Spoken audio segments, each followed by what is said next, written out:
स्वराज्य वार्ता, आवाज जनसामान्याचा। जय जिजाऊ। सध्या संपूर्ण महाराष्ट्र अस्मानी संकटाशी झुंजत आहे। हा अस्मानी संकट एवढं कोसळलं की संपूर्ण बळीराजाची शेती खरडून गेली, गावाचे गाव पुराखाली डुबले। परंतु अद्यापही या असंवेदनशील सरकारला त्याची कुठलीही जाण नसल्याचं दिसून येत आहे। हे फक्त पंचनामे करायच्या मागे लागले आहेत आणि आज लोक कित्येक पुराचे गाव जे डुबले आहेत ते लोक उपाशी आहेत, त्यांना अन्नापासून तर लोक वंचित आहेत आणि शेतीचं उभं पीक सडलं आहे।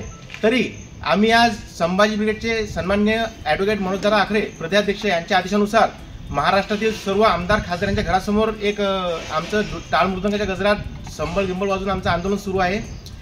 त्या अनुषंगाने आमचे मलकापूर मतदारसंघाचे आमदार आदरणीय चेनसुख संचिती साहेब यांच्या घरासमोर आम्ही आज टाळ मृदंगाचं आंदोलन केलं आहे।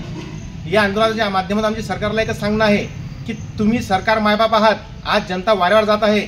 आपण आपल्या जे जनता आहे हे आपल्या लेकरासारखी आहे, आपण त्यांच्याकडे दुर्लक्ष करू नये आणि तात्काळ सर्वांना न्याय देऊन, पूरग्रस्तांना शेतकऱ्यांना न्याय देऊन तात्काळ शेतकरी कर्जमाफी, पीक विमा आणि जे नवीन आज रोग आले एलोमोच्यासारखे रोग आलेले सोयाबीन आणि इतर पिकावर त्याची तात्काळ शेतकऱ्यांना नुकसान भरपाई द्या व दिवाळीच्या आधी बळीराजा सुखावला गेला पाहिजे, अन्यथा त्याची पूर्ण दिवाळी अंधारात जाईल।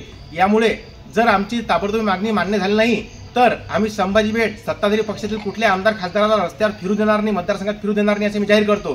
जय जिजाऊ, जय शिवराय। देश की ब्रिगेड, संभाजी ब्रिगेड। शेतकऱ्याच्या सन्मानात संभाजी ब्रिगेड मैदानात, शेतकऱ्याच्या सन्मानात संभाजी ब्रिगेड मैदानात। शेतकरी कर्जमाफी झालीच पाहिजे, झालीच पाहिजे, झालीच पाहिजे।